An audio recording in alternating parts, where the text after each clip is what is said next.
to know that whatever happens is destiny.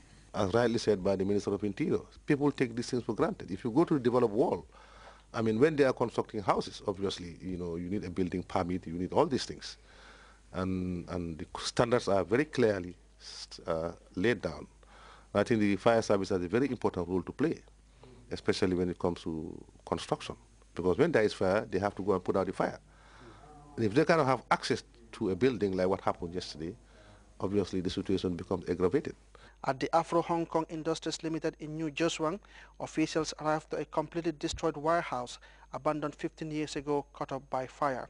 It belongs to a company that processes used plastic bags for export, but no more operating. According to the Chief Fire Officer Roger Berkerin, who was at the site the day the fire strikes, this place is believed to harbor a python which threatens the life of those who stay in the complex, and as a result, one of the residents thought it wise to light a fire to kill the beast. Like Berkerin, the Lord Mayor of KMC Yankuba Koli called for extreme cautions in handling sparkling and flammable materials like matches, candles and gas bottles, and warned against such lighting activities which, if not properly managed, can cross over and cause disaster. The tour, which revealed the Disaster Governing Council to first-hand conditions of disaster-stricken families, was considered a significant emotional relief by those who lost lives and valuables to the inferno. They thanked government and the council for bearing the pain with them and promised to temper sorrow with faith. As a calamity that robbed families of years of hard-earned resources, the Forestry and Environment Minister emphasized on the need for joint collaboration in the fight against such disasters. Disaster belongs to everyone. You don't know when it will strike, you don't know where it will strike, you don't know who it is going to strike. And when it strikes, I think as Muslims, as Gambians, in particular Gambians have a lot of sympathy. We all join to sympathize the family. So let us jointly take precautions together. The National Disaster Management Agency is finalizing its National Disaster Management Strategy that officials believe will cater not only for the risk associated with overpopulated settlements, but means of containing the impacts of both domestic and forest fires in the country. Abubakar Dabo, GRTS. The widely anticipated gala dinner organized by the Staff Association of the National Water and Electricity Company NAWEC took place Friday night. The event, presided over by cabinet ministers and senior government officials, also attracted scores of other diners. Fatou Kamara Kebe reports. Of Gambians converged on the Senegambia Beach Hotel to show solidarity with the Staff Association of NAWEC. The event, which saw the participation of Gambian artists, also witnessed the presentation of a documentary that highlighted the achievements of the Staff Association. Proceeds from the program, according to officials of NASA, will be directed at complementing government's efforts in providing basic necessities for the public. It could be recalled that last year the association provided 2 communities with clean water. The program, which many believe is for a worthy cause, saw the performance of series of artists before the Senegalese Mbala icon Asanjai took the stage. The event was graced by cabinet ministers with food and drinks in abundance. For GRTS News, I am Fatou Kamara Kebe. The Director General of the President's Alternative Medical Treatment Program, Dr. Tamsin Bow, informs all the patients who went through His Excellency Sheikh Professor Dr. Alhaji Yahya AJJ James Infertility Treatment Program and have conceived that they are to register with the Kanilai Alternative Clinic for their antenatal visits. The judiciary has taken delivery of the case to a new structure at the Brikama Magistrates Court built by a philanthropist called Jerecham. The new building, as Ibrahim Ajata reports, is to house the Kadi and Children's Court in the West Coast region. It is an event satisfying an extremely urgent need for one of the most critical jurisdictions in the country, the West Coast region. This is a very unique moment, as such a noble gesture, to my knowledge, is the first of its kind in the region. We are very much grateful to Jerry Cham and his family. That is the Deputy Governor of the West Coast region, Fatou Sanyang, emphasizing the essence of this scheme, helping to raise justice delivery in a somewhat expansive region to another level. Brikama, without doubt, is the biggest town in the country with a highly densely populated community. So best to say, the bigger the population, the more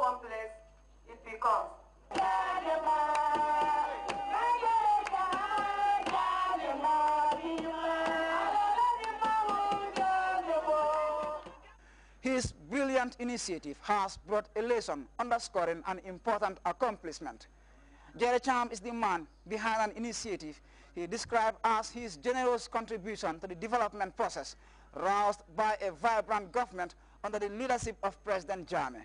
A spirited philanthropist, Cham, who invested nearly $1 million in the scheme, told the gathering that as a good citizen, he perceives the intervention as a duty which could have been initiated by any person. The principal magistrate of the court, Joseph Abeke, is a happy man who believes he has a unique jurisdiction from the commitment shown by the locals to the court's development.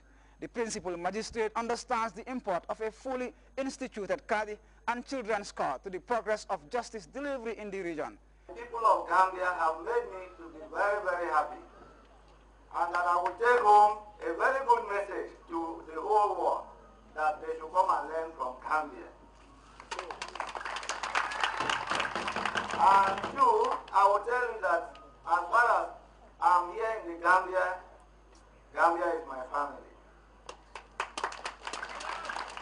Gambia has shown the very good qualities of leadership, love for one another, respect for one another, hard working.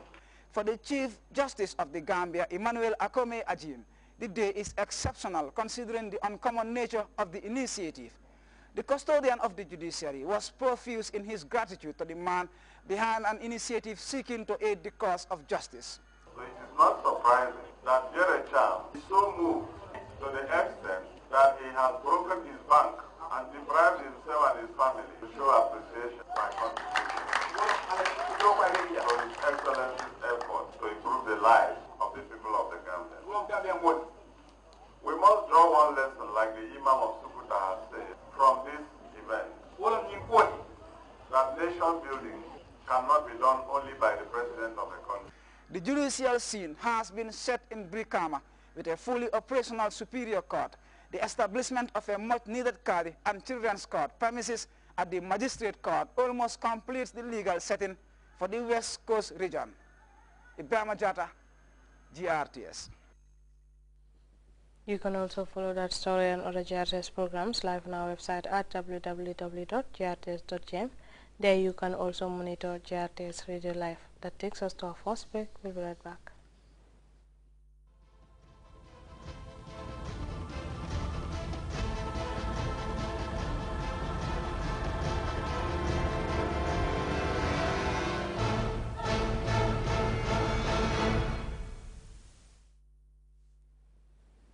Welcome back. Senegal's Constitutional Court has validated the list of contenders in February's presidential polls. 13 candidates plus President Abdoulaye Wade have been given the green light to contest the poll, but prominent singer Youssou N'Dour has his candidacy rejected. Upon the release of the list, angry protesters stormed the streets of Dakar, battling with security forces. Reports say one policeman died in last night's disturbances. We have details in this report. Has returned to the streets of Dakar.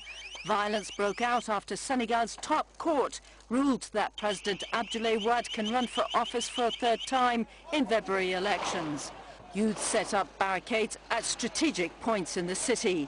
Street battles between rioters and police went on into the night with exchanges of projectiles and tear gas.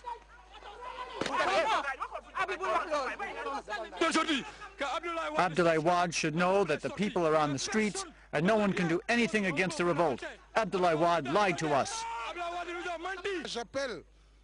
I call on all supporters of the Alliance for the Republic, all Senegalese, to come to the streets to refuse this abuse of authority. It will take time, but we will not accept this kind of violence that is being used against us and this coup d'etat that the president is trying to carry out. Shortly after the Constitutional Council's announcement, President Abdoulaye Wade called for an end to protests.